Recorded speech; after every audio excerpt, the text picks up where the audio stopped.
Baik, teman-teman, kita lanjutkan.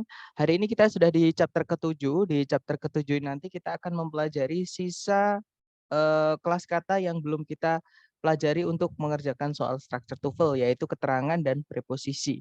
Oke. Tapi sebelumnya kita review dulu hari pertama sampai hari ke-6 supaya teman-teman nggak lupa nanti ya. Oke, jadi dari hari pertama sampai hari ke-6 kita belajar 4 kelas kata di bab namanya sentencing atau caranya membuat kalimat. Jadi kalimat itu wajib punya subjek dan predikat. Nah, subjek itu dibuatnya dari kata benda atau noun, kalau nggak gitu dari kata ganti atau pronoun. Sedangkan predikat itu dibuatnya dari kata kerja. Oke. Kemudian kalau di dalam kalimat mau ada lebih dari satu subjek, satu predikat, nggak masalah. Syaratnya harus ada conjunction atau kata hubung. Oke. Kemudian ada bentuk kalimat yang unik juga yang kita pelajari di bab sentencing ya, yaitu inversion atau pembalikan posisi subjek predikat menjadi predikat subjek. Ada 6 penanda yang sudah kita bahas di hari keempat. Oke.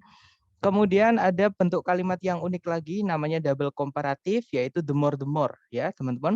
Walaupun dia jarang sekali keluar tapi ya itu sudah kita pelajari, takutnya nanti ketika teman-teman tes itu keluar.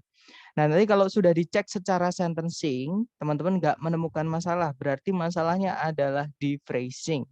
Oke. Di phrasing itu caranya kita membuat frase ya atau gabungan kata yang menempati satu posisi kalimat. Dan phrasing pertama yang kita kemarin pelajari adalah penggunaan kata sifat.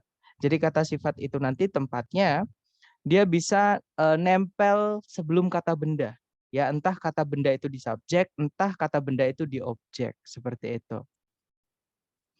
Nah, kemudian letaknya kata sifat itu ketika menjelaskan kata benda dan nempel itu adalah di sebelumnya. Jadi kata sifat dulu baru kata benda ya teman-teman. Dan adjektif atau kata sifat itu dibagi menjadi 3 sesuai penggunaannya masing-masing dan urutannya ya. Jadi yang pertama ada determiner atau jenis kata sifat yang dia selalu butuh kata benda. Ya, ada 6 kategori yang kemarin sudah kita pelajari. Kemudian ada yang di dalam kotak oranye di determiner itu yang jelas tidaknya, jauh dekatnya, dan punya siapa, itu kita hanya bisa milih salah satu saja di dalam satu frase atau di dalam satu kata benda. Jadi kata benda hanya boleh dijelaskan dengan salah satu dari mereka saja. Kalau sudah ada satu, nggak boleh pilih yang lain. Oke. Tapi kalau sudah milih salah satu di oranye, mau dimasukkan ke yang determiner yang putih nggak apa-apa. Seperti itu.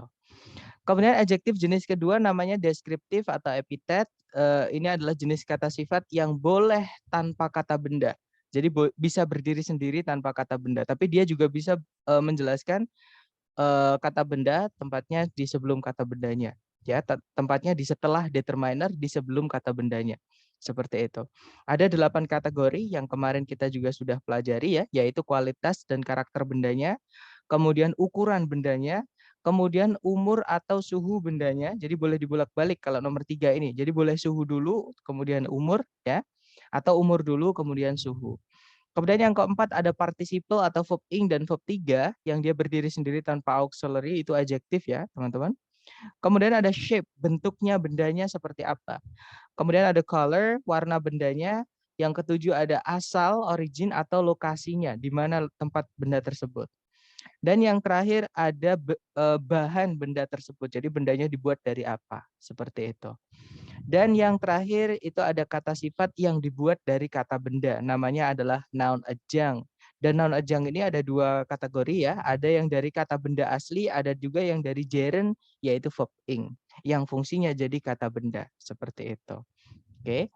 Nah, itu tadi adalah materi kita hari pertama sampai hari ke-6. Teman-teman, sebelum kita lanjut ke chapter ke-7, mungkin adakah pertanyaan dari teman-teman? Silakan.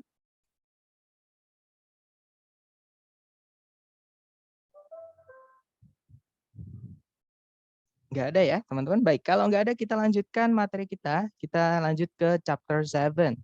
Jadi di chapter 7 atau hari ke-6 ini nanti kita akan mempelajari adverb atau kata keterangan ya, teman-teman. Nah, kata keterangan ini bentuknya itu ada 2. Ada yang dia asli, memang dia kata keterangan. Dari lahir memang dia keterangan, teman-teman. Oke, yaitu contohnya caranya bilang mungkin, namanya adverb of probability. Contohnya perhaps, possibly, probably. maybe itu artinya maybe yang nyambung ya teman-teman, itu artinya adalah mungkin semua. Oke, dia keterangan semua teman-teman. Oke, atau teman-temannya juga yang ini hanya contoh yang artinya mungkin, yang dia keterangan masuk ke dalam adverb of probability ini. Kemudian yang berikutnya ada adverb of negation, cuma satu anggotanya yaitu not. Itu keterangan teman-teman. Kemudian yang ketiga ada adverb of distinguishing, caranya membedakan yang dijelaskan dengan yang lainnya ya. Itu ada only artinya hanya, just juga hanya, even artinya bahkan, especially khususnya, exactly tepatnya. Seperti itu.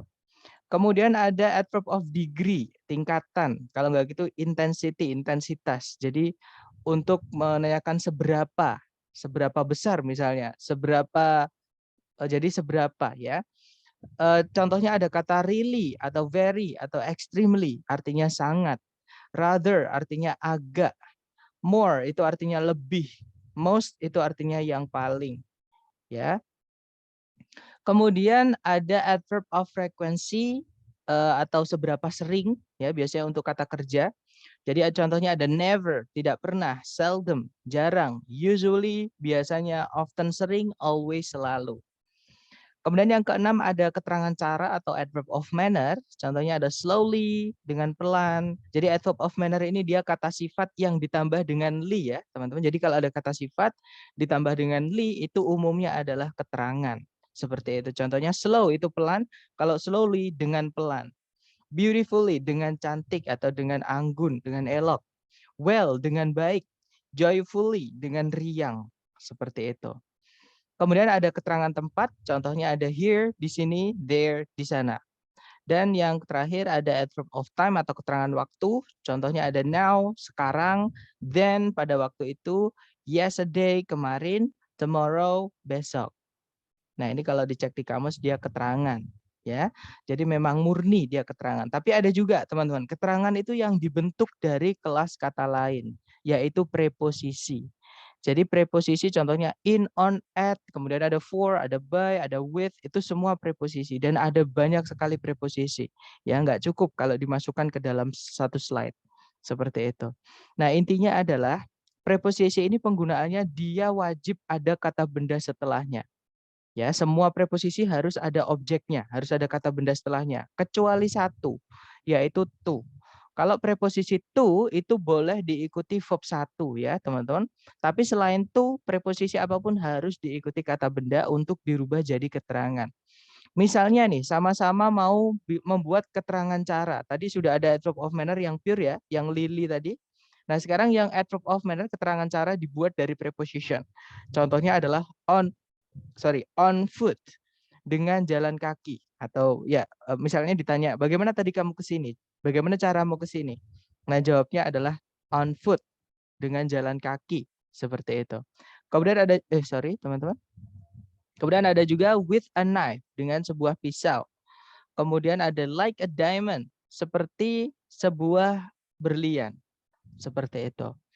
Contoh lagi ada adverb of place, keterangan tempat. Ya, contohnya at home, di rumah, to the market, ke pasar, on the desk, di atas meja. Seperti itu. Kemudian ada adverb of time, keterangan waktu, contohnya in 1993, di tahun 1993. Contoh lain ada during World War I, di masa Perang Dunia I. Seperti itu. Jadi itu preposisi diikuti kata benda semua, ya. Ada satu lagi yaitu adverb of agent, contohnya keterangan pelaku. Ini biasanya dipakai di pasif. Jadi sebelumnya pasti ada verb 3 biasanya ya. Contohnya by the police, oleh para polisi. By him, olehnya laki-laki. Seperti itu. Nah, itu tadi bentuk dari keterangan. Ada yang murni keterangan kalau dicek di kamus, ada juga yang berbentuk frase. Jadi gabungan kata dari preposisi. Ya, dan preposisi harus diikuti kata benda. Kemudian selain bentuk posisi keterangan itu ada 2 juga, teman-teman. Ada yang keterangan itu memang jadi keterangannya kalimat, karena kalimat itu juga punya keterangannya SPOK, teman-teman, subjek, predikat, objek, keterangan. Oke. Nah, ada yang keterangan tempatnya di keterangan kalimat. Ada juga keterangan itu yang tidak bisa berdiri sendiri. Jadi dia hanya menjelaskan kata lain atau istilahnya kalau dalam grammar ya atributif seperti itu. Kalau yang berdiri sendiri ya predikatif. Hanya nama ya, teman-teman. Nah, untuk yang bisa berdiri sendiri ada dua, yaitu keterangan tempat dan keterangan waktu. Sedangkan selain keterangan tempat dan keterangan waktu itu masuk ke atributif. Jadi keterangan yang hanya bisa menjelaskan kata lain. Dan tempatnya itu tergantung ya, teman-teman, tergantung kata yang menjelaskan dan kata yang dijelaskan. Seperti itu. Jadi ada banyak sekali untuk yang tidak bisa berdiri sendiri. Jadi pokoknya selain keterangan tempat dan keterangan cara pasti dia menjelaskan kata lain seperti itu ya, teman-teman. Nah, kemudian nah sekarang tadi kan keterangan itu menjelaskan kata lain. Yang dijelaskan apa aja? Yang dijelaskan itu bisa saja predikat ya, teman-teman, atau verb. Bisa saja selain bisa juga selain predikat juga. Contohnya adjective, noun sama adverb sendiri pun bisa dijelaskan dengan adverb. Oke. Nah, kita bahas dulu tempatnya adverb ketika dia menjelaskan predikat atau verb. Nah, sebelum kita membahas tempatnya keterangan ketika menjelaskan verb, kita harus tahu dulu predikat itu bentuknya ada 3, teman-teman. Oke, secara ya secara bentuk ya. Yang pertama ada namanya linking verb. Linking verb ini hanya kata kerja yang di apa ya, di ada-ada atau buat syarat aja. Contohnya to be ya, teman-teman. Is, am, are, was, were ketika dia berdiri sendiri tanpa kata kerja lain dia namanya linking verb. Contohnya I am fine, saya baik-baik saja. I am here, saya di sini. Nah, itu namanya linking verb. Nah, nanti kalau predikatnya berupa to be yang berdiri sendiri tanpa kata kerja lain, mau ditambahkan keterangan, tempatnya keterangan adalah di setelahnya. Ya, teman-teman. Kenapa? Karena linking verb ini bisa terutama to be ya, bisa disingkat dengan subjek, bisa dijadikan satu. Contohnya kalau I sama am jadi am, you sama are jadi your. Maka tengah-tengahnya jadi subjek sama linking verb ini nggak boleh dipisah sama keterangan ya, terutama kalau linking verb-nya to be maksud saya. Oke. Contohnya adalah I am in my room right now. Saya berada di ruanganku saat ini. Nah, itu ada keterangan in my room, di ruanganku, atau right now, sekarang ini. Nah, itu am mereka terletak di setelahnya am ya, bukan di sebelumnya. Seperti itu. Kemudian jenis predikat yang kedua yang dibuat dari verb itu adalah verb tunggal. Verb tunggal itu kata kerja yang berdiri sendiri tanpa auxiliary ya, teman-teman. Tapi bukan to be, jadi selain to be. Contohnya ada verb SES yaitu washes sama runs. Ada verb 2 juga di situ, contohnya belonged. Seperti itu. Verb 1 juga bisa, teman-teman, yang berdiri sendiri ini nanti masuk ke dalam verb tunggal ini. Nah, kalau verbnya berupa verb tunggal, dia punya arti dan tanpa auxiliary ya, teman-teman. Tempatnya adalah di sebelum boleh, di setelah boleh. Jadi boleh di sebelumnya verb tunggal, boleh di setelahnya verb tunggal. Jadi contohnya yang sebelumnya ya, the daylight always hurts her. Cahaya matahari selalu menyakitinya atau melukainya. Nah, itu ada kata always, selalu, itu keterangan, adverb of frequency, teman-teman. Oke, tempatnya di setelah subjek, di sebelum predikat. Nggak apa-apa, karena predikatnya berupa verb tunggal, yaitu verb SES di situ. Oke, kemudian jika predikatnya berupa auxiliary verb, ya contohnya adalah would consider. Kemudian juga ada had been invented, itu ada auxiliary dan verbnya. Nah, nanti kalau mau ditambahkan keterangan, keterangan ini tempatnya di setelah auxiliary pertama. Jadi boleh setelah auxiliary pertama, boleh setelah auxiliary kedua, ataupun di setelah verbnya. Ya, yang tidak boleh adalah di sebelum auxiliary pertama. Seperti itu. Jadi tempatnya di setelah auxiliary pertama. Ya, contohnya adalah the world is slowly changing. Nah, itu ada kata slowly di setelah auxiliary is. Verbnya adalah changing. Ya, teman-teman. Jadi is changing dipisah dengan slowly nggak apa-apa. Nah, yang nggak boleh adalah slowly ini di sebelumnya is. Jadi the word slowly is changing nggak enak juga didengar, ya, teman-teman.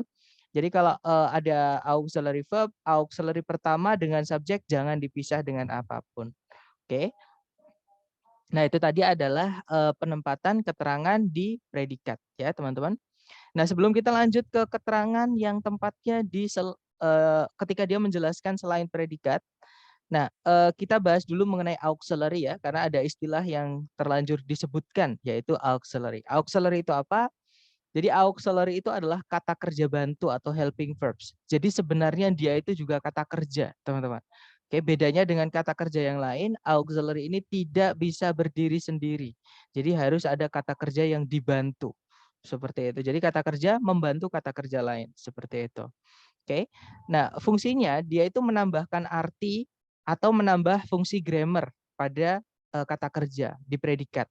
Ya. Contohnya misal saya punya kata eat artinya makan. Nah, eat ini kalau dijadikan predikat karena dia verb 1, dia untuk menyatakan fakta ya atau present. Oke. Nah, tapi kalau misalkan ditambahkan dengan kata will it. Nah, nanti dia akan ketambahan arti akan. Oke, dan grammarnya akan berubah. Dia bukan lagi ke present, dia akan menjadi future. Seperti itu. Untuk tenses ya, teman-teman, ini hanya contoh aja. Karena tenses nggak pernah ditanyakan di TOEFL. Seperti itu. Ini hanya contoh untuk auxiliary. Nah, will disitulah yang dimaksud dengan auxiliary. Dia menambahkan arti, juga menambahkan fungsi grammar. Seperti itu. Nah, auxiliary sendiri itu ada 4 keluarga besar. Jadi auxiliary itu dibagi menjadi 4 ya, teman-teman. Yang pertama ada auxiliary do, anggotanya adalah do, does, dan did. Oke. Kemudian yang kedua ada auxiliary dari keluarganya to be, yaitu is, am, are. Kemudian ada was, were, be, been, sama being. Kemudian auxiliary ketiga itu ada keluarganya have, ada 3 ya anggotanya, have, has, sama had. Dan yang terakhir ada auxiliary namanya modal, yaitu banyak ya, ada will, shall, can, must, may, might, should, could, sama would. Ada juga nanti selain ini. Oke. Nah, kenapa sih auxiliary itu harus dibedakan menjadi 4? Kenapa mereka sama-sama auxiliary tapi berbeda? Nah, bedanya adalah di gandengan kata kerja dan di pemakaiannya, teman-teman. Nah, contohnya auxiliary yang pertama itu ada do, does, did. Do, does, did itu wajib verb setelahnya itu adalah verb 1. Oke, jadi kalau ada contohnya kalau saya mau bilang saya tidak tahu, I don't know. Jadi I do not know. Jadi setelah do, know, teman-teman, pakai verb 1 ya. Misalkan Rita tidak tahu, Rita does not know. Balik ke verb 1 karena ada does. Bukan verb SIS lagi tapi verb 1 karena ada does seperti itu. Kemudian misalkan kalau lampau, kemarin saya tidak tahu. Yesterday I did not know it. Jadi did not know, bukan knew, bukan verb 2 tapi know karena sudah ada did. Seperti itu. Ya, jadi pokoknya ada do, does, did, verb setelahnya gandengannya adalah verb 1. Oke. Kemudian auxiliary kedua, teman-teman, itu ada to be ya. Nah, di antara 4 keluarga auxiliary tadi hanya sebentar, seperti ada yang bertanya, Kak boleh jangan cepat-cepat bertanya ke halaman berikutnya. Oke, sorry. Mau di screenshot, sebenarnya teman-teman bisa nanti untuk belajar lewat rekaman. Ya, memang saya sarankan sambil latihan, nggak apa-apa buka rekaman sambil dicatat-catat lagi. Seperti itu. Tapi kalau kelas karena waktunya terbatas takutnya nggak cukup. Tapi nggak apa-apa, nanti saya coba pelan-pelan ya. Kemudian yang kedua itu ada auxiliary to be ya teman-teman. Nah, to be ini di antara 4 keluarga auxiliary tadi hanya to be yang boleh diikuti 2 jenis kata kerja. Yang lain hanya boleh diikuti 1 jenis kata kerja. Kalau to be boleh diikuti 2 jenis kata kerja. Ya, to be itu boleh diikuti verb ing. Caranya kita bilang sedang. Contohnya I am studying. Saya sedang belajar. I am eating. Saya sedang makan. You are sleeping. Misalnya kamu lagi tidur. Misal ya, contoh aja teman-teman. Kemudian ada to be selain diikuti verb ing juga bisa diikuti verb ketiga. Oke, itu nanti untuk mengkonstruk atau menyusun kata kerja pasif. Ya, yang kita pelajari hari ketiga ada to be verb 3, dia jadi pasif. Oke, contohnya di situ I am taken to the hospital. Saya dibawa ke rumah sakit. You are taken to the hospital. Kalian dibawa ke rumah sakit. Contohnya seperti itu. Ya, jadi to be doang yang boleh diikuti 2 jenis kata kerja. To be boleh diikuti verb ing atau verb 3. Seperti itu. Oke, kemudian auxiliary berikutnya itu ada jenis auxiliary have, teman-teman ya.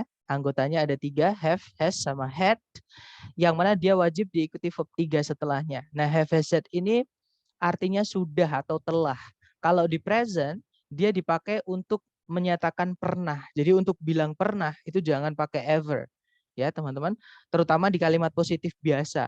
Contohnya, saya pernah berenang di segitiga Bermuda. Contoh ya, teman-teman. Nah itu kalau di Inggris kan nggak boleh kita bilang I ever swam in Bermuda Triangle. Itu nggak bisa. Ever nggak boleh dipakai di kalimat positif biasa. Ya, ada nanti kita bahas penggunaan ever ya teman-teman.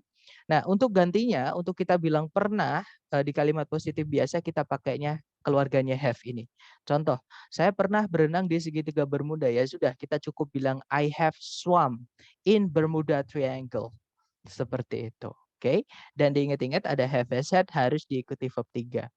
Nah, ini untuk informasi sedikit, di kampung Inggris saya sering sekali mendengar anak-anak itu bertanya kalau misalkan temannya, apakah temannya udah mandi atau belum, mereka tanyanya have you take a bath? Have you take a bath? Have you take a bath? Nah, itu sebenarnya secara grammar itu salah, teman-teman. Ada yang bisa membenarkan? Harusnya bagaimana, teman-teman?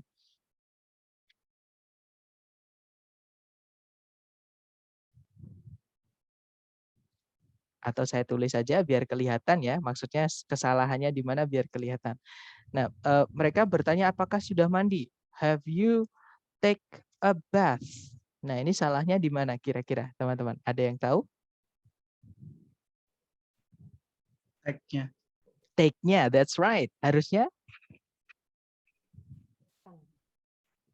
Sorry, Took. I can't. Took a bath.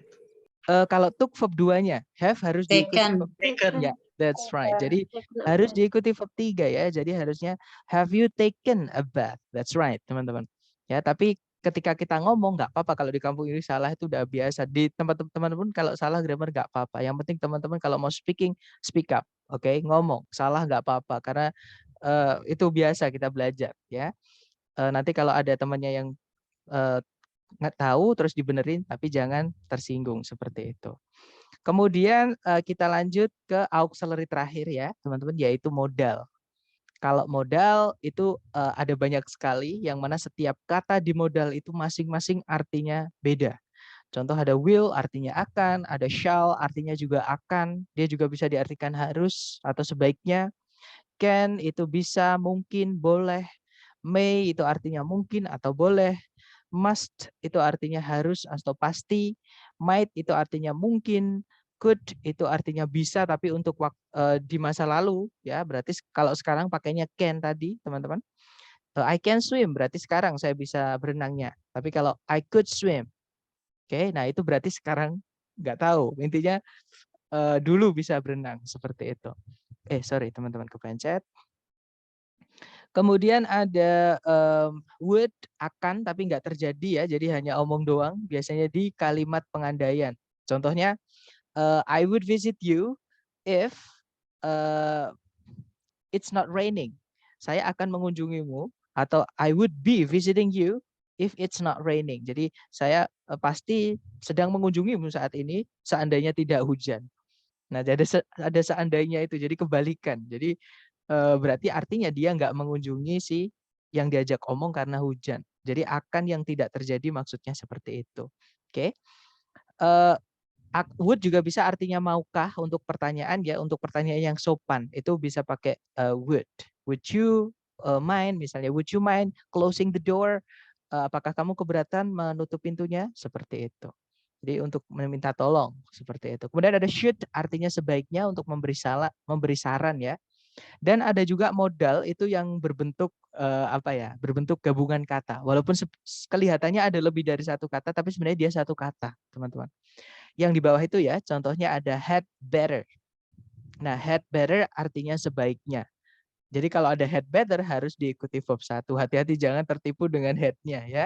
Kalau had aja nggak ada betternya, dia verb 3 setelahnya. Tapi kalau ada had ketambahan better setelahnya, itu dia diikuti verb 1 karena dia modal, dia satu kesatuan, teman-teman. Kemudian ada ought to, itu artinya harus. Would rather itu artinya lebih suka atau lebih memilih. Seperti itu. Nah, itu kata-kata ini setelahnya harus diikuti verb 1. Seperti itu, teman-teman. Dan dan auxiliary itu boleh muncul lebih dari satu ya di dalam predikat. Nah, tapi ada urutannya. Kalau auxiliary mau lebih dari satu di dalam predikat atau menjelaskan kata kerja, urutannya dari bawah. Jadi dari modal dulu. Oke, kalau ada modal. Kemudian setelah modal, kalau mau ada have, itu harus have dulu. Kalau ada have ya. Kemudian setelah have baru diikuti to be setelahnya. Oke, jadi modal, have, baru to be. Do does did kok nggak ada. Teman-teman, do does did itu nggak bisa jadi gabungan. Jadi do does did itu munculnya sendiri. Kalau auxiliary maksud saya. Ya, tapi untuk modal, have sama be ini boleh digabung. Urutannya seperti ini. Modal dulu, kemudian have kalau ada have, kemudian be kalau ada be. Seperti contohnya will be. Nah, itu gabungan modal sama to be. Nggak boleh is will, nggak bisa. Jadi to be dulu baru modal nggak bisa. Ya, teman-teman. Jadi harus urutannya modal, have, kemudian be baru kata kerjanya. Seperti itu. Nah, itu tadi mengenai auxiliary. Sebelum lanjut ke keterangan, mungkin ada yang mau ditanyakan mengenai auxiliary, teman-teman. Silahkan.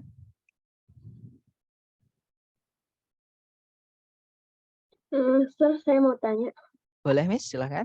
buat yang auxiliary verb yang ini kan banyak yang apa namanya tuh artinya sama kayak misalnya yang can, kemudian may sama might gitu.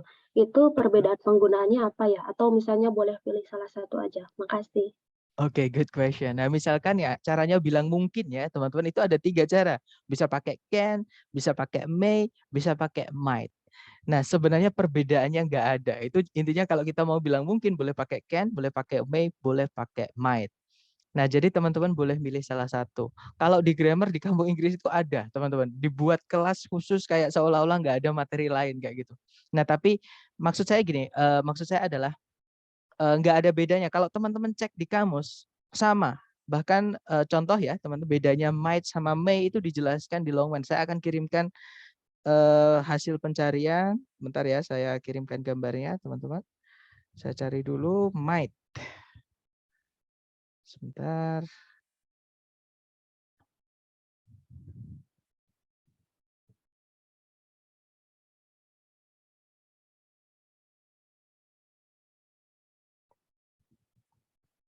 Nah, ini saya kirim ke grup, teman-teman.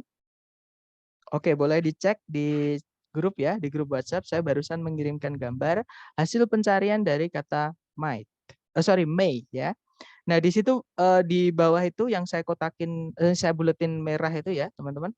Nah, itu di atasnya kecoret itu ada kata might sebenarnya. Nah, itu ada may sama might. Di situ dijelaskan yang saya kotakin merah itu in everyday English. Di bahasa Inggris sehari-hari atau biasanya yang sering dipakai, you can use might in the same way as may to say that something is possible. Kalian boleh menggunakan might sama halnya dengan may. Jadi maksudnya sama, cara nggak ada bedanya. Untuk mengatakan bahwa sesuatu itu mungkin. Jadi untuk caranya bilang mungkin, maksudnya seperti itu. Jadi nggak ada bedanya, Miss. Gimana, dapat ya? Oke, Jadi, udah dapat. Makasih ya. alright. Yang mungkin yang ada Mau beda, tanya.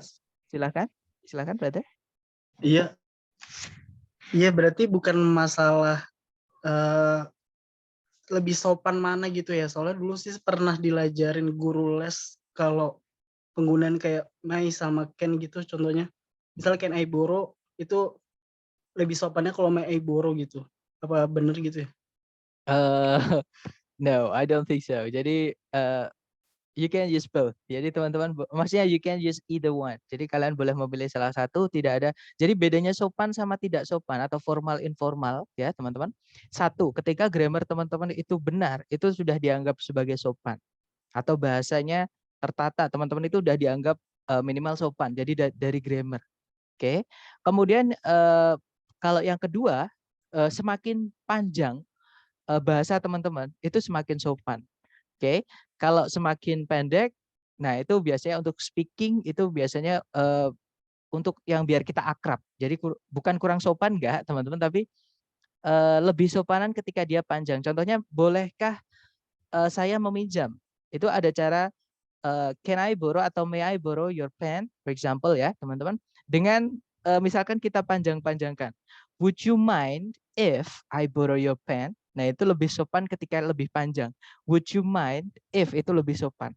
Seperti itu. Jadi sama kayak bahasa Indonesia, teman-teman. Ada alasan kenapa kita ngomong itu bulet. Mau ngomong, misalkan mau berhutang aja. Itu ngomongnya dari Perang Dunia Pertama sampai padahal tujuannya mau hutang. Nah, itu sebenarnya untuk menunjukkan rasa sungkan. Nah, itu menunjukkan kesopanan. Maksudnya seperti itu. Jadi formal informal tempatnya di situ.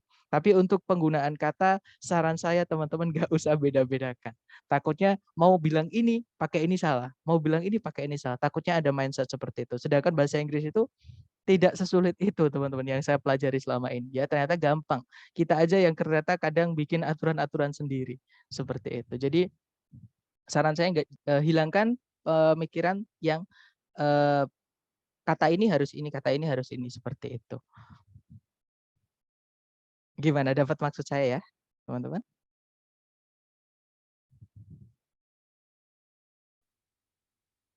Oke, saya anggap dapat. Kemudian tadi saya belum selesai, mungkin bedanya yang di sini ya, mungkin bedanya yang saya kasih terangan lampau dan present, teman-teman. Contohnya could sama can, itu kan bisa artinya sama-sama bisa. Bedanya kalau can itu bisa untuk present, kalau could itu bisa untuk lampau. Kalau nggak ada keterangan seperti ini ya sudah, berarti sama. Anggap aja seperti itu. Oke. Nah, mungkin ada pertanyaan lagi mengenai auxiliary, teman-teman? Terus saya mau tanya, tapi mau tanya yang pure adverb. Oh, pure adverb. Ya, gimana, Miss? Ini mungkin sederhana, tapi saya agak apa namanya tuh masih agak bingung.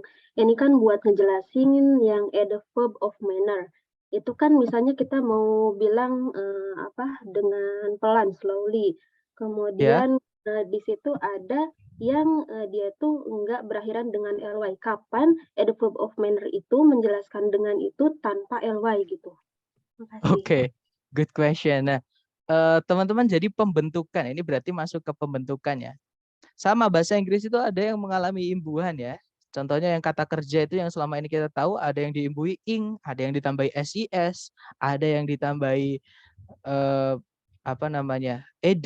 Nah, itu namanya imbuhan. Nah, kalau di akhir namanya suffix, imbuhan di akhir, akhiran seperti itu. Hanya nama. Intinya adalah imbuhan itu ada yang merubah kelas kata, ada yang tidak. Nah, salah satu imbuhan yang merubah kelas kata-kata sifat itu adalah imbuhan li. Ya, teman-teman. Imbuhan li itu nanti merubah kata sifat. Jadi kalau ada kata sifat atau adjektif, ketambahan dengan li berubah menjadi keterangan, yaitu keterangan cara. Ya, contoh misalkan saya punya kata quick. Quick itu cepat. Oke, tapi kalau mau ditambahkan li jadinya adalah quickly, itu artinya dengan cepat. Nah, itu berarti keterangan cara. Seperti itu. Oke. Nah, tapi seperti verb, teman-teman masih ingat kata kerja itu verb 1, verb 2, verb 3 itu tidak selalu bisa ditambahkan ed atau namanya irregular. Ada beberapa kata yang memang tidak bisa ditambahkan li, teman-teman. Oke, untuk merubah kata sifat menjadi kata keterangan. Contoh nih, sebelumnya ada dua ya, teman-teman. Untuk kata yang tidak bisa ditambahkan li itu ada yang berubah, ada yang tetap. Contoh yang berubah itu adalah good. Good itu baik. Untuk bilang dengan baik itu bukan goodly ya, teman-teman, tapi well.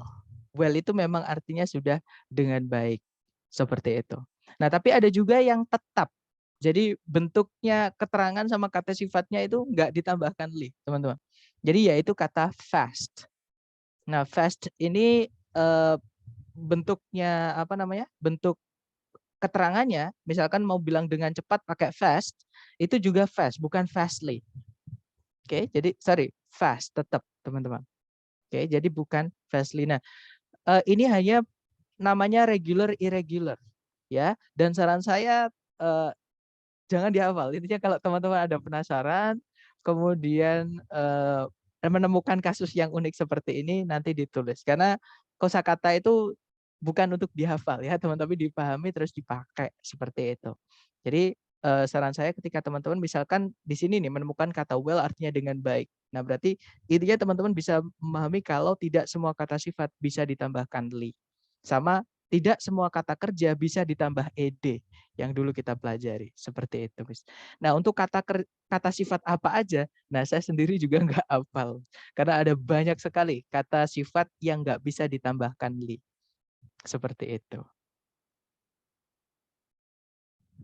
Gimana? Terima kasih penjelasannya. Oke, dapat ya, tapi secara penjelasan seperti itu atau secara teori seperti itu. Jadi ada namanya irregular formation atau irregular gitu aja, teman-teman. Oke, mungkin ada pertanyaan lagi, teman-teman, silahkan.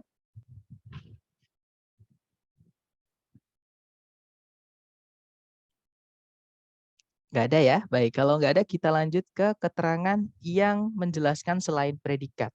Oke, nah yang pertama adalah tempatnya dulu. Jadi posisi ketika keterangan ini menjelaskan kata lain yang tadi saya bilang ya teman-teman. Dia bisa sebelum yang dijelaskan, bisa juga sesudah yang dijelaskan. Oke, tergantung keterangannya teman-teman. Oke, nah contohnya kalau adverb of probability, adverb of negation, adverb of distinguishing, adverb of degree atau intensity, kemudian adverb of frequency. Nah ini tempatnya adalah di sebelum yang dijelaskan. Nah tapi kalau ada juga kata keterangan itu tempatnya pasti di sesudah yang dijelaskan. Yaitu yang ada, kalau ini dibagi menjadi dua teman-teman. Karena preposition plus noun atau keterangan yang dibuat dari preposisi itu ketika dia menjelaskan kata lain pasti tempatnya di setelah kata yang dijelaskan. Jadi kata yang dijelaskan dulu baru preposition plus noun. Nggak bisa preposition plus noun baru kata yang dijelaskan, nggak bisa. Ya. Nah kemudian ada juga keterangan yang murni keterangan ya bukan dari preposition yang tempatnya memang di setelah kata yang dijelaskan.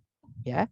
Yaitu yang pertama ada keterangan cara. Keterangan cara ini umumnya dia di setelah kata yang dijelaskan yaitu kata kerja, tapi dia juga bisa di sebelumnya juga. Jadi untuk adverb of manner ini tergantung yang dijelaskan.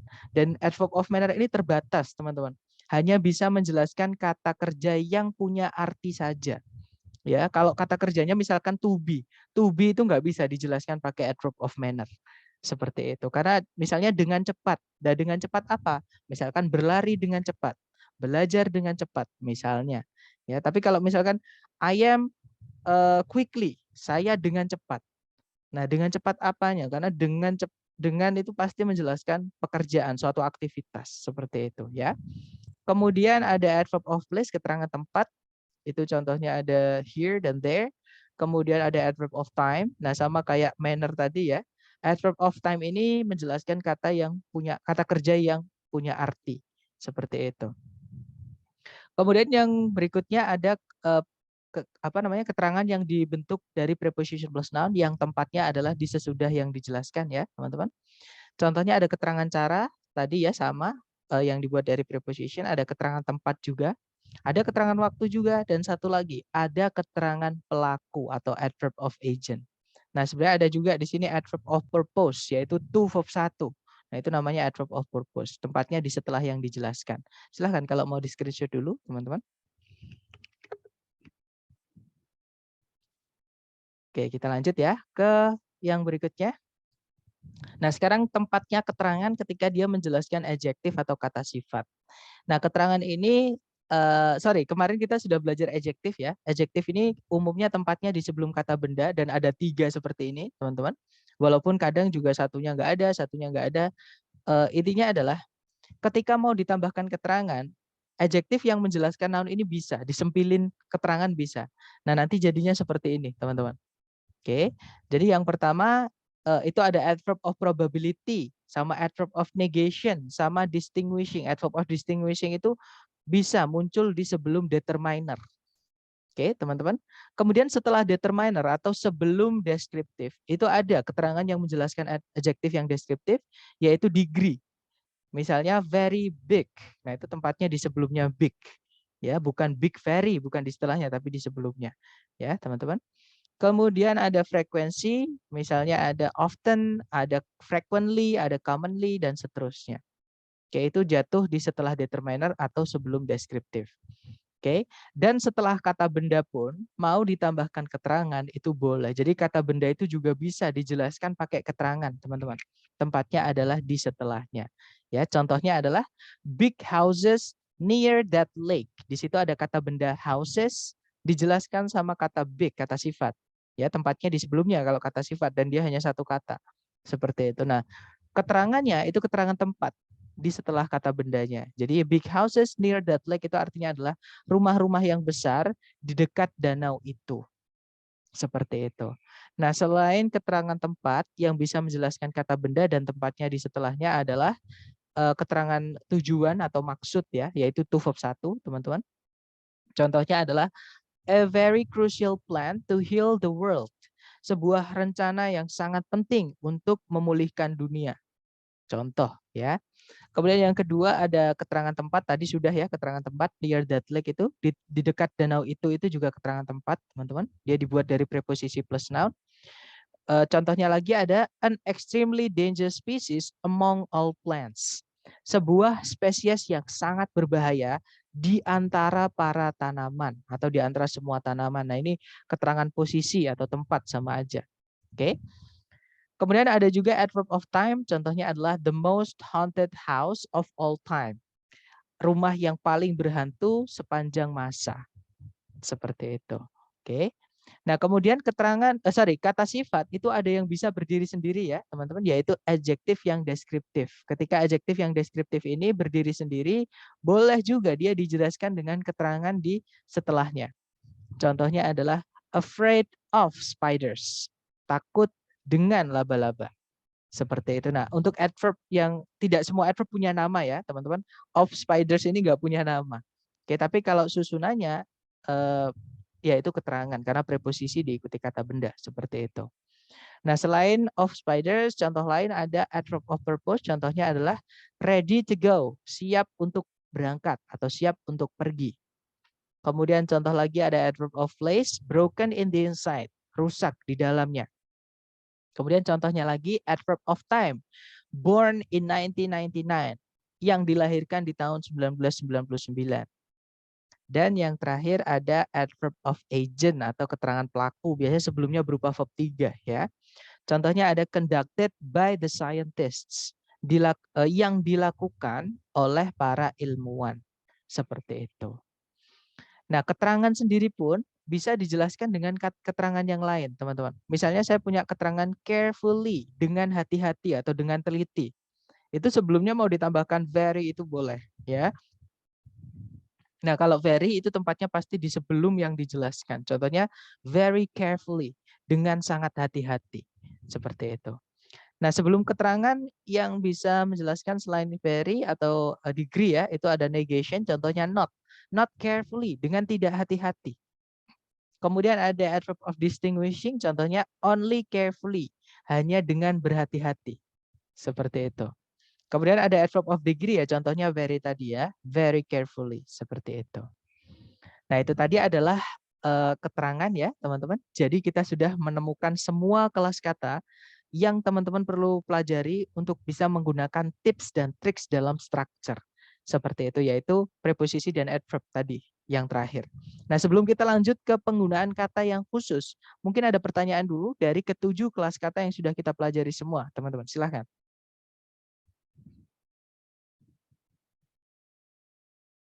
Nggak ada ya, atau nanti ketika ada teman-teman boleh langsung chat atau boleh langsung unmute, right?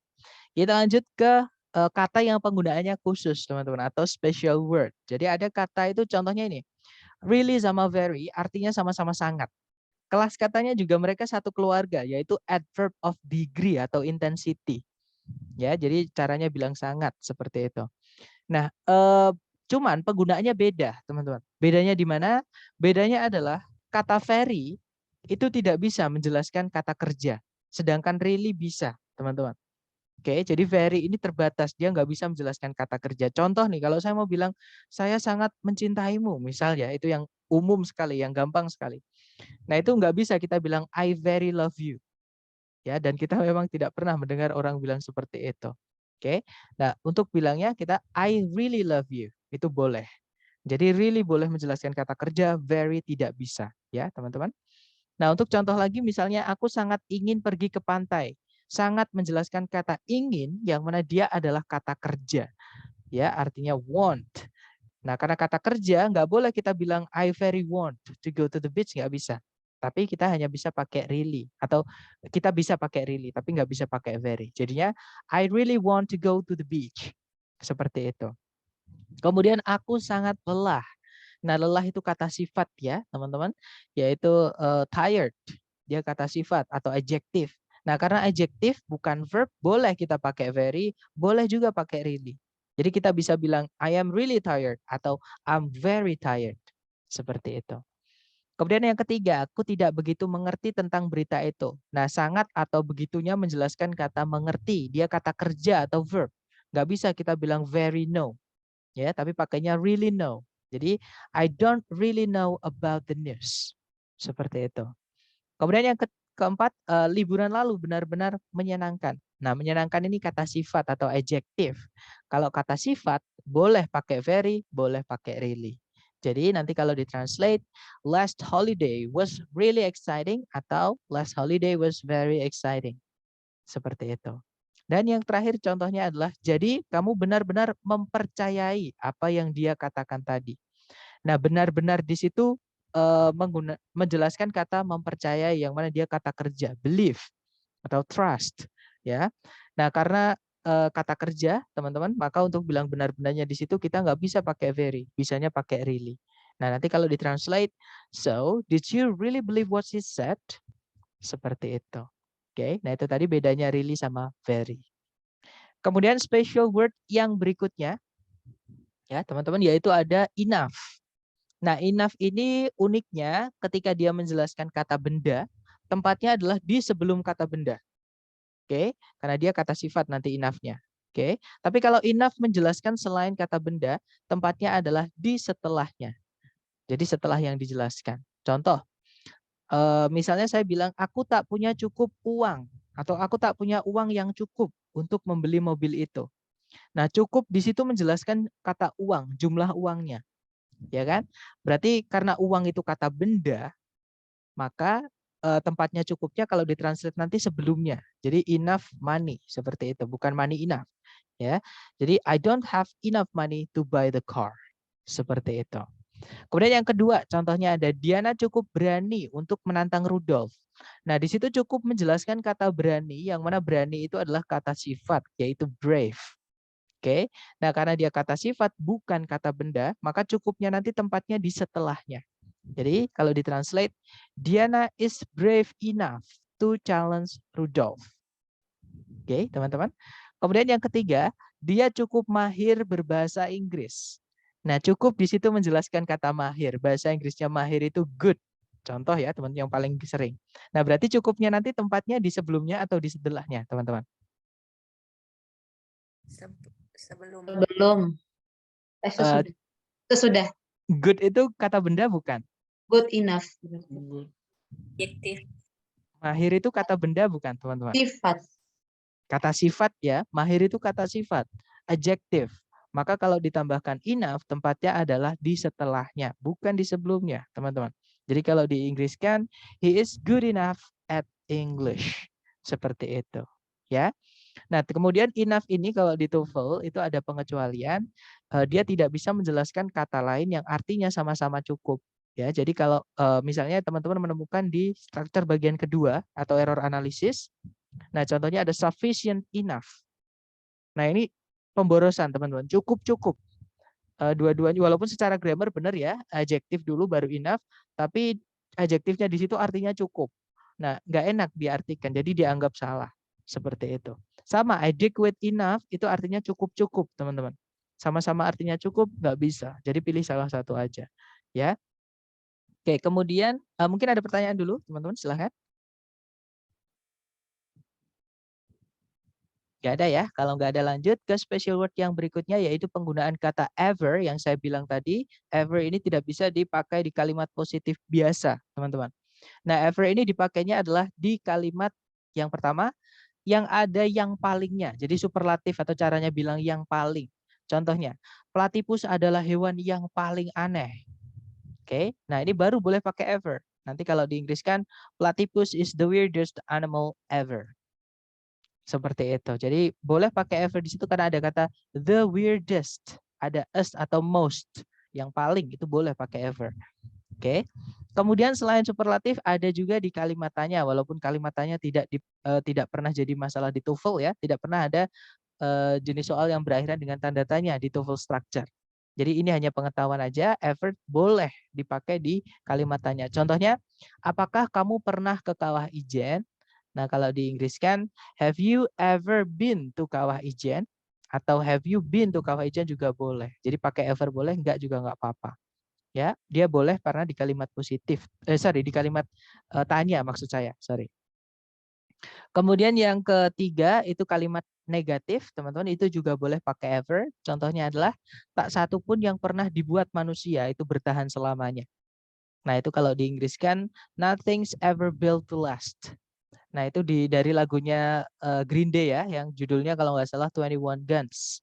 Jadi ada lirik berbunyi nothing's ever built to last. Jadi tak satu pun pernah dibuat untuk bertahan selamanya. Seperti itu. Dan yang terakhir, ever juga boleh dipakai di kalimat yang ada kata hubung if-nya atau conjunction if-nya. Atau di kalimat pengandaian ya. Contohnya adalah, jika kamu nanti sempat ke sini, aku akan mengajakmu berkeliling sekitar air terjun. Nah, ini kalau di Inggris kan, if you ever come to visit, I'll show you around the waterfall. Seperti itu. Jadi di situ pakai ever nggak apa-apa karena sudah ada if. Seperti itu ya, teman-teman. Nah, itu tadi adalah penggunaan ever. Kemudian lanjut ke special word yang terakhir. Nah, sebenarnya ini bukan special word ya, teman-teman, hanya membedakan kelas katanya saja. Karena mereka mirip. Takutnya teman-teman terkecoh. Takutnya nggak tahu bedanya seperti itu. Nah, nor, no, not, sama non, itu keempatnya kelas katanya berbeda, otomatis penggunaannya beda. Ya, teman-teman. Nah, yang pertama ada nor. Masih ingat nor ini anggotanya fanboys. Ya, berarti kelas katanya apa? Teman-teman masih ingat fanboys itu termasuk ke kelas kata apa? Conjunction. Conjunction, that's right. Jadi nor ini adalah conjunction, ya teman-teman. Kemudian yang kedua ada no. Ada yang masih ingat? Kemarin kita belajar tentang ini. Jadi no ini artinya adalah tak satu pun atau tak seorang pun. Ada yang masih ingat kelas katanya no itu apa, teman-teman?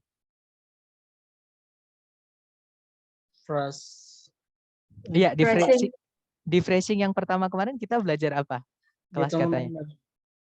Determiner. Determiner. Ya, that's right. Determiner itu kelas katanya apa, Numeral. teman-teman?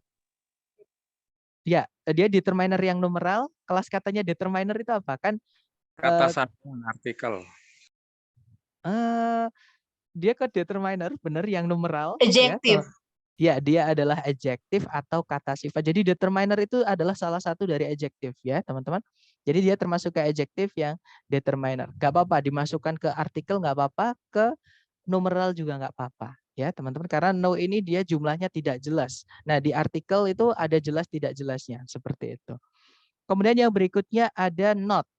Nah, not ini yang hari ini kita pelajari tadi namanya adalah adverb of negation. Jadi dia adalah adverb ya, keterangan teman-teman. Kemudian none. None itu adalah sama kayak nothing, sama kayak nobody atau no one. Dia adalah kata ganti atau pronoun. Ya, fungsinya kalau nggak sebagai subjek ya objek. Ya, dan karena dia pronoun tidak boleh ketemu sama kata sifat. Seperti itu. Nah, itu tadi adalah materi kita hari ini. Sebelum kita ke contoh soal, mungkin ada yang mau ditanyakan dulu dari teman-teman, silakan.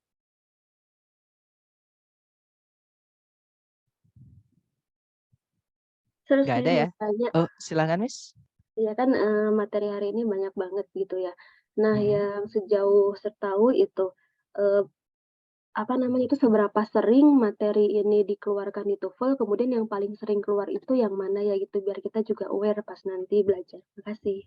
That's a good question. I like it. Jadi pertanyaan yang bagus sekali. Ini yang selama saya berkali-kali tes ya, teman-teman. Pengalaman saya share ke teman-teman. Jadi gini, yang perlu teman-teman kuasai ya, yang pasti keluar ketika teman-teman nanti tes dan soalnya biasanya lebih dari satu dan case-nya pasti dipakai teman-teman terus, itu cuma 3. Oke. Yang pertama itu adalah case chapter 1 yaitu subjek predikat. Itu pasti keluar, teman-teman. Entah subjeknya hilang, entah predikatnya hilang, entah subjek predikatnya hilang. Case kedua penggunaan conjunction. Oke. Itu pasti keluar, biasanya lebih dari 1 pertanyaan, teman-teman. Oke. Kemudian yang kedua itu adalah membedakan aktif dan pasif. Nah, 3 chapter di awal itu yang perlu teman-teman kuasai, yang wajib teman-teman bisa. Untuk yang lain, chapter 4 dan sampai chapter 10 ini nanti, memang keluar teman-teman, tapi tidak sepenting 3 chapter pertama. Ya, jadi saran saya, misalnya teman-teman masih bingung di chapter 1, jangan lanjut dulu ke chapter 2.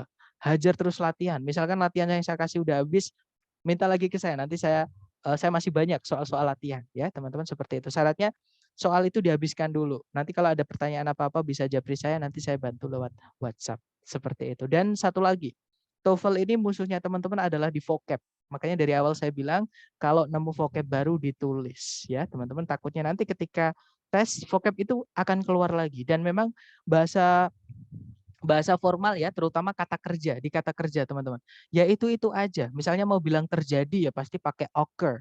Kalau nggak gitu take place. Nah itu untuk bilang terjadi. Jarang saya melihat ada kata happen di di soal structure TOEFL. Pasti pakainya occur untuk bilang terjadi. Seperti itu. Nah itu teman-teman misalkan baru pertama mendengar kata occur, tulis aja ya. Nanti kalau lupa tinggal buka catatan. Tapi kalau nggak ditulis lupa ya sudah hilang. Seperti itu. Gimana Mas Jafet ya? Intinya 3 chapter pertama itu yang perlu banget teman-teman kuasai. Seperti itu. Oke, udah dapat. Makasih. Oke, mungkin ada pertanyaan lagi teman-teman. Silahkan. Nah untuk yang saya bilang tadi teman-teman nggak usah takut. Maksudnya misalnya teman-teman merasa chapter 1 itu sulit, chapter 2 itu sulit, chapter 3 itu sulit. Jangan khawatir teman-teman. Pokoknya dari latihan, saya dulu juga merasa gitu. Pokoknya dari latihan, hajar-hajar terus, salah nggak apa-apa. Cari alasannya, salahnya kenapa, betulnya gimana. Nah, lama-lama akan terresonans atau apa. Jadi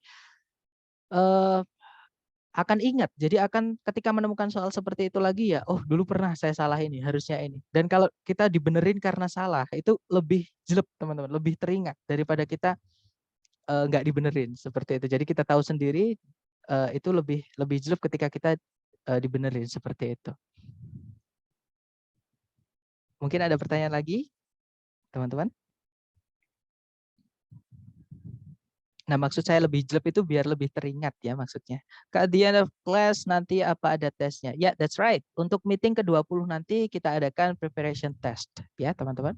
Seperti itu. Dan teman-teman punya 3 kali kesempatan tes seperti itu. Gimana? Mungkin ada pertanyaan? Silahkan. Intinya teman-teman nikmati prosesnya ya, nggak usah terlalu cemas, anxiety itu hilangkan semua teman-teman. Takutnya itu yang malah menghindar teman-teman. Hinder itu menjegal teman-teman. Jadi mau belajar takut sulit, tahu sulit. Ya semuanya sulit teman-teman. Seperti yang dikatakan Sri Mulyani itu, kita hidup itu udah sulit. Kita udah memilih untuk hidup itu udah memilih untuk kesulitan. Makanya kita nangis waktu lahir. Seperti itu. Nggak ada ya, sorry teman-teman sedikit kuliah. Baik, kita lanjut ya ke contoh pertama. Caranya sama. Cari predikat dulu di soal. Kalau ditarik dari depan ke belakang, di situ ada store, verb 1 ya, artinya menyimpan. Oke. Nah, subjek dari store ini adalah brain cells, yang mana dia dikunci sama conjunction by which ya. Nah, setelah by which itu ada predikat is clearly understood, subjeknya adalah mechanism. Seperti itu. Nah, berarti sentencing sudah lengkap. Subjek, conjunction, subjek, predikat, predikat. Nah, di situ titik-titiknya ada di dalam predikat. Yang bisa menjelaskan predikat itu cuma 2, teman-teman. Ya, saya ulangi. Yang bisa menjelaskan kata kerja di predikat cuma 2. Satu itu auxiliary, yang kedua itu keterangan. Nah, tapi kalau kita cek ABCD itu nggak ada auxiliary sama sekali. Adanya keterangan. Ada yang tahu ABCD yang keterangan yang mana? Ini masih hangat, teman-teman. Ini apa? Ya, that's right. Jawabannya adalah yang Charlie ya. Ini adalah slide terakhir tadi, special word tadi yang membedakan non, no, not sama nor ya. Jawabannya adalah yang Charlie, satu-satunya keterangan di pilihan ganda. Nah, nanti kalau dibaca, the mechanism by which brain cells store memories is not clearly understood.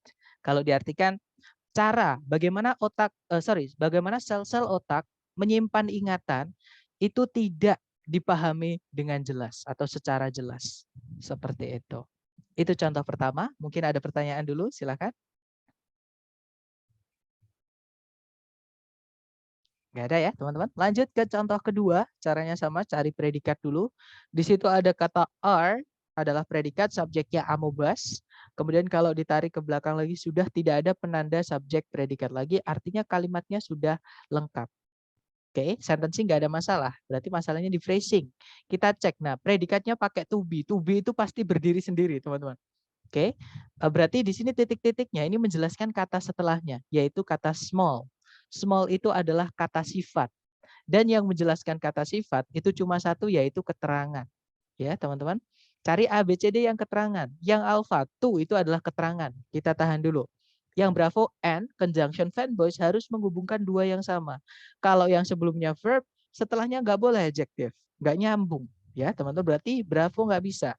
Yang Charlie, so far. Nah, itu sudah ada keterangan sama adjektif. Adjektif tidak bisa menjelaskan adjektif yang lain. Oke, teman-teman. Adjektif hanya bisa menjelaskan kata benda. Yang punya sifat itu benda. Oke, berarti Charlie nggak bisa. Kalau yang delta, as far as, nah itu perbandingan ya. Sedangkan setelahnya nggak ada kata benda yang dibandingkan, adanya kata sifat saja. Ya sudah, delta nggak bisa, teman-teman. Oke, nah berarti jawabannya yang alpha. Nah nanti kalau diartikan, amoeba itu terlalu kecil untuk dilihat tanpa sebuah mikroskop. Seperti itu. Oke, contoh lagi ya, ke contoh ketiga, teman-teman. Caranya sama, cari predikat dulu. Tarik dari depan ke belakang, di situ ada shout. Oke, verb 2 karena dia punya objek. Subjeknya adalah sculpture and Whitney. Bukan yang a child-nya, ya, karena ada koma. Predikat dan subjek nggak boleh dipisah dengan satu koma. Oke, kemudian kita tarik ke belakang lagi, ada conjunction that. Subjeknya adalah her parents. Kata bendanya di parents-nya ya. Kemudian predikatnya ada dua, yaitu recognize and encourage. Dihubungkan pakai fanboys, ya sudah. Berarti kita anggap satu aja. Oke. Nah, berarti kalimat sudah lengkap. Sentencing, subjek predikat, conjunction subjek predikat. Nah, di situ ada yang nggak wajar, teman-teman. Yaitu ada kata benda yang jatuh sebelum subjek. Ini nggak bisa kita biarkan tetap jadi kata benda. Ya, kenapa? Nanti subjeknya double. Nah, berarti kata benda ini harus kita rubah menjadi keterangan. Caranya gimana? Tambahkan aja preposisi di sini. Oke, karena preposisi ditambah kata benda, kelas katanya berubah menjadi keterangan. Cari A, B, C, D yang dia adalah preposisi. Dan saya lihat di jawaban teman-teman sudah menjawab, jawabannya adalah yang delta. Good job teman-teman. Ya, yang alpha sudah tidak mungkin. Jadi yang pernah saya bilang, kalau ada titik-titik di paling depan, kemudian ada diawali dengan predikat, jangan dipilih. Karena predikat di soal structure TOEFL tidak boleh muncul di paling depan. Ya, kecuali 3, yaitu were, kemudian should, kemudian had. Itu adalah pengganti conjunction if yang dihilangkan, inversi. Oke, tapi selain were, kemudian should, kemudian had, itu tidak bisa muncul di paling depan. Oke, kemudian yang berarti alpha salah. Kalau yang bravo ada subjek, ada predikat, nah ada conjunction, tapi setelah conjunction ini nggak ada subjek predikat, teman-teman. Jadi yang bravo ini kebalik, ya. Karena setelah conjunction harus ada subjek predikat, sedangkan setelah conjunction while nanti di setelah titik-titik itu cuma ada kata benda a child, nggak ada predikatnya. Bravo nggak bisa. Yang Charlie ada subjek predikat lagi, nggak ada conjunction, Charlie nggak bisa. Ya sudah, jawabannya yang delta. As di sini dia preposisi ya teman-teman, bukan conjunction. Artinya as di sini adalah sebagai, dia preposisi. Jadi kalau diartikan sebagai seorang anak kecil, pematung Anne Whitney menunjukkan kecerdasan yang tinggi dan bakat artistik atau bakat seni yang orang tuanya kenali dan kemudian dukung. Seperti itu. Oke, dari ketiga contoh tadi, adakah yang mau ditanyakan dulu dari teman-teman? Silahkan sebelum kita lanjut ke latihan soal. Silahkan teman-teman.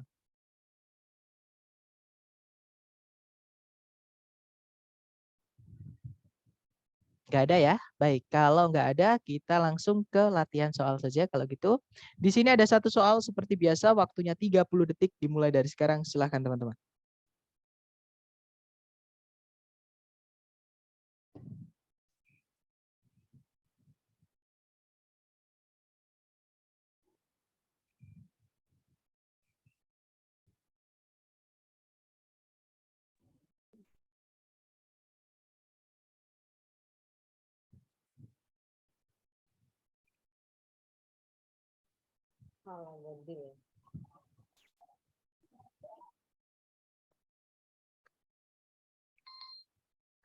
Oke, 30 seconds over. Silahkan jawabannya dikirim di chat semuanya. Jangan takut salah. Kita bahas bersama nanti ya. Dan saya lihat ada jawaban delta. Semuanya menjawab delta ya teman-teman. Baik, kita cek bersama kalau gitu. Cari predikat dulu di soal. Tarik dari depan ke belakang, cari predikat. Di situ ada kata are attempting. Subjeknya adalah designers. Ya teman-teman. Cek ke belakang lagi, sudah tidak ada penanda subjek predikat lagi. Artinya sentencing sudah lengkap, nggak ada masalah. Nah, kalau teman-teman perhatikan, di depan sebelum koma itu ya, ada kata benda yaitu modern offices. Kata benda offices. Nah, ini nggak bisa kita biarkan dia tetap jadi kata benda. Kenapa? Nanti subjeknya double, teman-teman. Atau kata benda di sini fungsinya sebagai apa nggak jelas. Ya, kalau dibilang apositif nggak mungkin karena subjeknya manusia, desainer itu manusia. Sedangkan modern offices, kantor-kantor modern dia bukan manusia, nggak bisa. Apositif itu harus dari jenis yang sama. Oke. Berarti ini harus kita rubah jadi keterangan kata benda offices ini. Caranya gimana? Tambahkan preposisi di titik-titik di di titik-titik di situ ya, teman-teman. Nah, cek ABCD yang preposisi.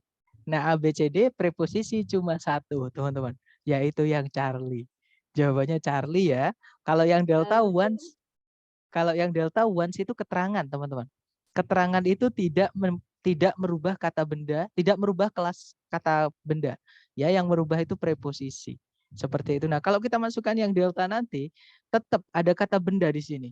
Nggak bisa kita biarkan dia tetap jadi kata benda. Ya, tetap kita nanti butuh preposisi di situ.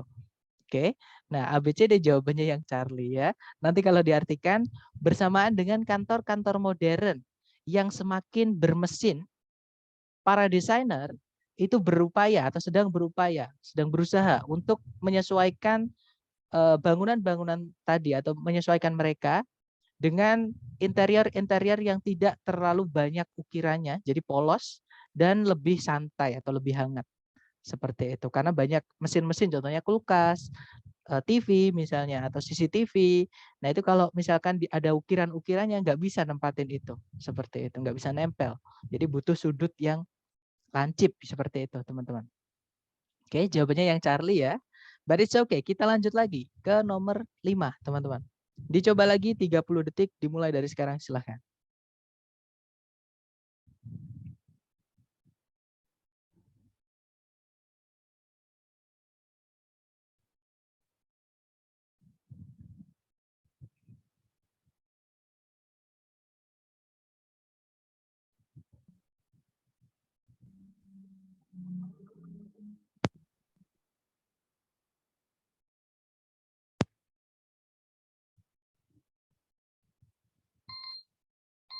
Oke, 30 seconds over. Silakan jawabannya teman-teman dikirim di chat.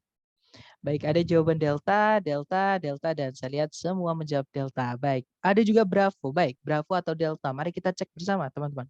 Cari predikat dulu. Kalau ditarik dari depan ke belakang, di situ ada kata can be cultivated. Oke, subjeknya adalah daily list. Itu sejenis bunga ya, teman-teman. Kemudian sudah tidak ada penanda subjek predikat lagi, artinya kalimat ini sudah lengkap. Oke, sentencing nggak ada masalah. Berarti masalahnya di phrasing. Di sebelum titik-titik ada kata benda yaitu hardiness. Kebanyakan kata yang berakhir dengan ness ya teman-teman itu adalah kata benda. Oke, contohnya dark itu kata sifat. Tapi kalau darkness itu kegelapan, dia adalah kata benda, teman-teman. Contohnya lagi happy. Happy itu senang atau bahagia. Nah, tapi kalau ditambahkan ness, happiness, kebahagiaan atau rasa bahagia. Nah, itu jadi kata benda. Ya, nah itu kata benda nggak bisa kita biarkan tetap jadi kata benda karena nanti subjeknya double. Jadi harus kita rubah jadi keterangan. Caranya gimana? Tambahkan aja preposition di titik-titik di situ. Kita cek ABCD ya yang preposition. Yang alpha ada there itu kata sifat tidak bisa karena nanti kata bendanya tidak berubah kelas katanya. Alpha nggak bisa. Yang bravo ada, nah since itu bisa jadi conjunction, bisa jadi preposition teman-teman. Kalau dia conjunction artinya adalah karena, sejak juga bisa. Kalau dia preposition artinya cuma satu yaitu sejak. Seperti itu. Nah, tapi kalau dia preposition artinya sejak, kata bendanya harus kata benda waktu. Kata benda waktu itu contohnya peristiwa sejarah. Misalnya sejak Perang Dunia Pertama. Nah, itu peristiwa sejarah itu kata benda waktu. Contohnya juga tahun misalnya. Sejak tahun 1990 misalnya since 1990. Nah, itu apa namanya? Baru. Since itu artinya sejak karena ada kata benda waktu setelahnya. Tapi since di sini setelahnya setelah titik-titik nggak ada kata benda waktu. Ya, hardiness itu bukan kata benda waktu, teman-teman. Berarti since ini artinya bukan sejak, tapi artinya karena. Dia conjunction. Kalau kita masukkan conjunction, kita nanti butuh subjek predikat lagi. Bravo nggak bisa ya, teman-teman. Yang Charlie ada subjek predikat lagi, tapi nggak ada conjunction. Charlie nggak bisa. Kalau yang delta ada preposisi yaitu because of. Nah, ya sudah, berarti jawabannya yang delta ya, teman-teman. Because of their hardiness, daylilies can be cultivated particularly easily. Kalau diartikan karena tingkat kemampuan bertahan hidupnya yang baik, daylilies bisa dibudidayakan cukup mudah, dengan cukup mudah seperti itu. Oke. Kita lanjut lagi ke nomor 6, teman-teman. Dicoba dulu ya, 30 detik dimulai dari sekarang, silahkan.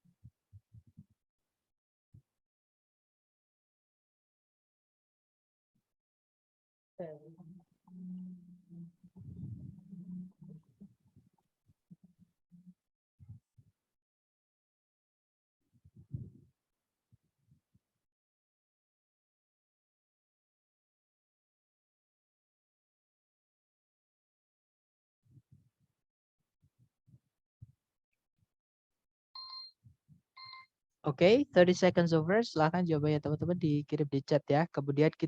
Kemudian kita bahas bersama, silahkan. Dan saya lihat semuanya menjawab delta. Oke, kita cek bersama ya, teman-teman. Cari predikat dulu, ditarik dari depan ke belakang. Di situ ada, nah ada verb 2 yaitu developed, artinya berkembang atau maju. Subjeknya adalah the technology. Oke, nah tapi sebelum koma itu ada kata ganti yaitu that, artinya itu. Nah ini kita tidak bisa biarkan jadi pronoun. Kenapa? Karena nanti double subjeknya. Oke, nah supaya nggak double ini harus kita rubah menjadi keterangan. Caranya gimana? Tambahkan preposisi di sebelumnya ya. Dan ABCD preposisi cuma satu, teman-teman, yaitu yang delta. Ya sudah, berarti jawabannya adalah yang delta. Kalau yang alpha sama bravo, dissimilar sama different artinya sama, kelas katanya sama. Ya, artinya berbeda. Maksudnya artinya dissimilar dan different itu berbeda artinya ya. Dua-duanya kelas katanya adalah adjektif. Nah, kita nggak butuh adjektif. Kata ganti nggak boleh ditambah adjektif, teman-teman. Alpha nggak bisa, bravo nggak bisa. Kalau yang Charlie not likely itu keterangan. Oke, keterangan tidak merubah kata ganti menjadi keterangan. Ya, yang berubah adalah preposisi. Ya sudah, berarti jawabannya yang delta. Nanti kalau diartikan, sorry teman-teman, tidak seperti itu pada pembangunan besi. Maksudnya itu di sini adalah teknologi ya. Jadi tidak seperti teknologi pada pembangunan menggunakan besi. Teknologi untuk membuat atau mendirikan bangunan dengan beton pendukung berkembang agak lebih cepat atau agak cepat seperti itu. Oke, kita lanjut lagi ke nomor 7. Dicoba dulu 30 detik dimulai dari sekarang, silahkan.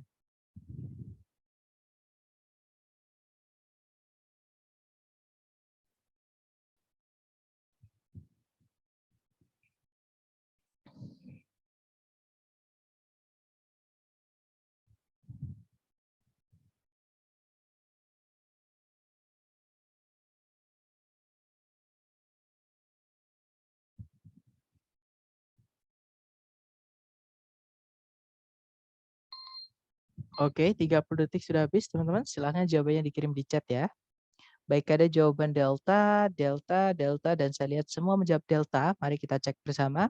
Cari predikat dulu. Di situ, spread itu verb 3 ya, bukan verb 2, berarti bukan. Nah, itu ada verb SCS skills, itu subjeknya. Kemudian ada copper sulfate, itu subjeknya. Kills itu predikatnya, copper sulfate itu subjeknya. Kemudian tarik ke belakang lagi, sudah tidak ada penanda subjek predikat lagi. Artinya, sentencing sudah lengkap. Kalimat sentencing nggak ada masalah. Berarti masalahnya di phrasing. Di situ setelahnya kills itu ada dua objek, teman-teman. Objek pertama adalah algae, ya. Objek kedua adalah harming fish, gerund. Nah, ini nggak bisa kita biarkan objeknya ada dua. Nah, berarti yang setelah titik-titik ini harus kita rubah menjadi keterangan. Caranya dimasukkan preposisi di titik-titik di situ. Oke. Nah, sayangnya di pilihan ganda yang preposisi itu ada dua, teman-teman. Charlie dan delta itu dua-duanya preposisi, artinya beda. Nah, karena cuma beda arti saja, ya sudah kita coba artikan satu-satu.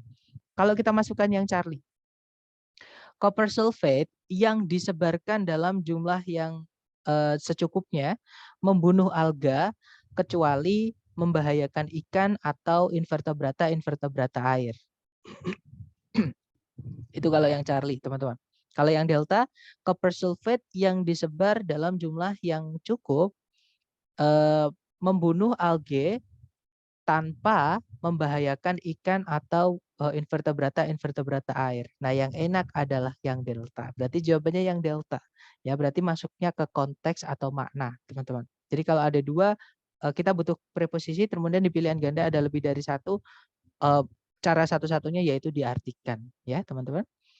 Kemudian yang ke nomor 8 dicoba dulu, waktunya 30 detik dimulai dari sekarang. Silakan teman-teman.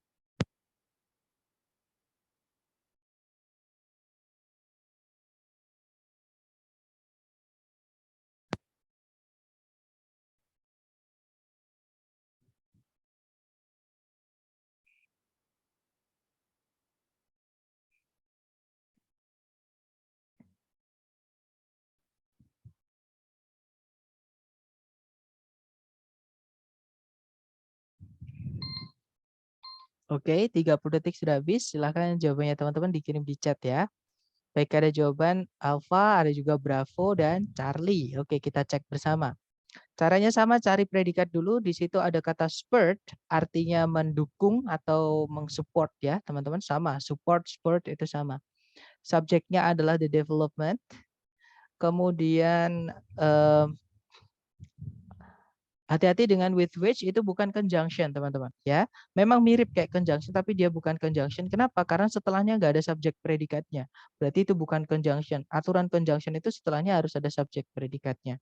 Nah, kita akan pelajari di hari ke-10 nanti yang mirip conjunction tapi bukan conjunction ya. Intinya itu bukan conjunction, berarti sentencing sudah lengkap, nggak ada masalah. Di sebelum titik-titik kita dikasih preposition for. Nah, preposition itu pasti selalu butuh kata benda untuk dirubah menjadi keterangan. Ya, kita cek teman-teman. Yang alpha more accurate sampai nabrak sama preposisi lagi yaitu than, belum ada kata benda. Alpha nggak bisa. Yang bravo more accurate sundials. Nah, kata bendanya di sundials dijelaskan menggunakan kata sifat, nggak apa-apa ya. Kemungkinan bravo bisa. Kita tahan dulu. Kemudian yang Charlie sundials kata benda. Kemudian ada more accurately itu keterangan keterangan cara ya. Keterangan cara nggak bisa menjelaskan kata benda, teman-teman. Berarti Charlie nggak bisa ya. Yang delta more accurately sampai then preposisi belum ada kata benda, adanya malah keterangan cara. Delta nggak bisa karena for itu selalu butuh kata benda dulu sebelum dia nabrak preposisi lain. Ya, berarti delta nggak bisa. Fix, jawabannya adalah yang bravo, teman-teman. Jadi, the development of mechanical timepieces spurred the search for more accurate sundials with which to regulate them. Kalau diartikan, perkembangan alat-alat penunjuk waktu mekanik mendukung pencarian atau penelitian atas atau untuk sundial yang lebih akurat, yang dengan itu mengawali mereka. Maksudnya mengawali jam-jam mekanik tadi ya. Jadi sundials itu adalah alat penunjuk waktu yang menggunakan matahari, teman-teman. Mungkin kalau teman-teman di sini senang dengan budaya-budaya luar negeri, mungkin teman-teman ada yang pernah mendengar obelisk. Obelisk itu adalah bangunan kayak tower gitu, teman-teman. Kalau nggak salah di Alexandria Mesir ya, kalau nggak salah, saya lupa. Nah, itu dulu dibangun untuk menunjukkan jam. Jadi waktunya, jadi pakai matahari. Oh, berarti ini jam ini, jam ini, jam ini, seperti itu. Nah, karena tapi orang-orang pengen lihat waktu, masa harus ke situ dulu, akhirnya bikin sundials yang bisa dibawa kemana-mana. Sampai sekarang akhirnya menemukan jam tangan, seperti itu. Oke, kita lanjut lagi. Intinya jawabannya yang bravo ya, teman-teman. Nomor 9 dicoba dulu, waktunya 30 detik, dimulai dari sekarang, silakan.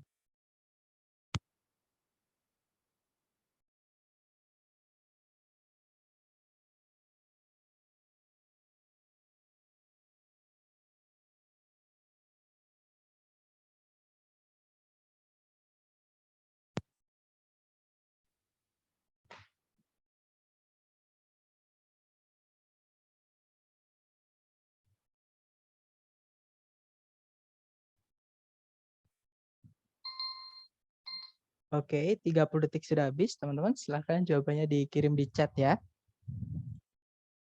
Oke, ada jawaban alfa, ada jawaban bravo. Kita cek bersama ya.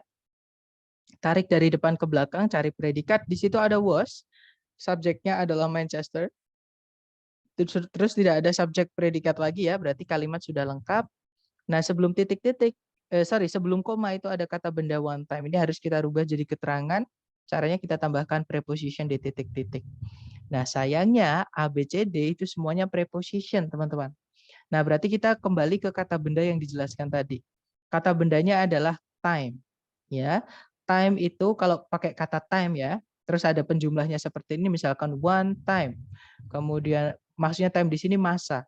Oke, itu pakainya adalah yang at, teman-teman. Oke, tapi kalau misalkan nggak ada penunjuk waktunya, ya untuk bilang tepat waktu itu kita bilangnya on time bisa, in time bisa. Tapi kalau ada penunjuk jumlahnya, misalkan one time seperti ini, ada one-nya pakainya yang at. Ya, berarti jawabannya yang bravo.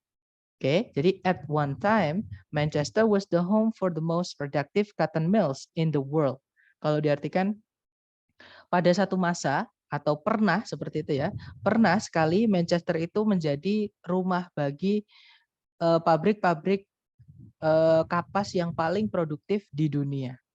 Seperti itu. Oke, lanjut ke nomor terakhir, nomor 10. Dicoba dulu teman-teman, 30 detik dimulai dari sekarang, silahkan.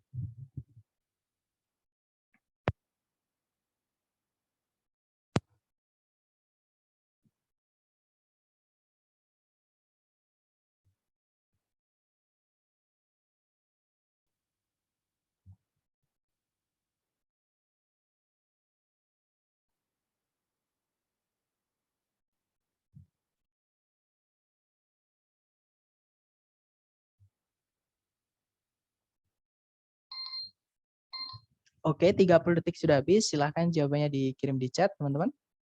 Baik, ada jawaban Charlie, ada juga jawaban Delta. Baik, kita cek ya. Tarik dari depan ke belakang, cari predikat, ada kata absorb, kemudian subjeknya adalah all living organisms, kata bendanya di organisms-nya ya.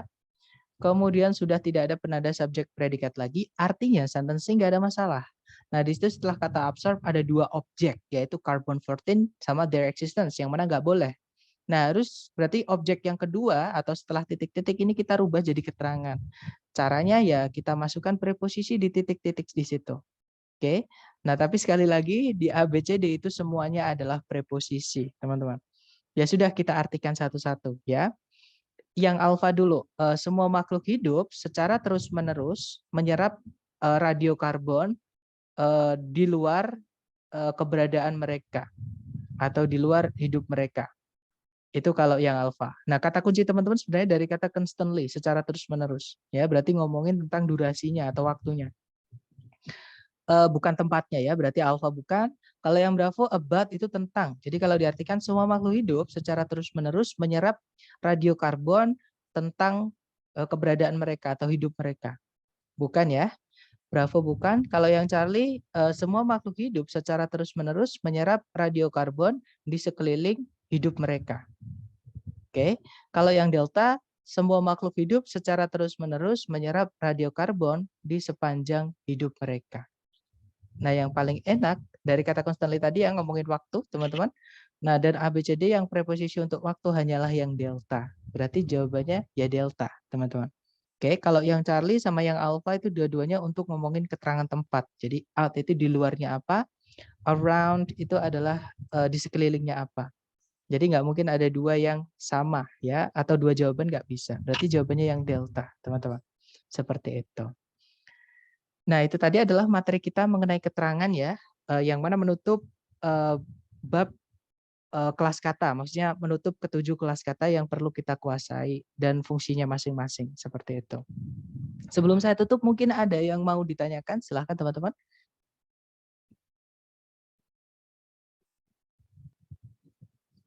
Kalau nggak ada, saya sarankan nanti teman-teman kalau ada waktu luang, kerjakan latihannya, ya.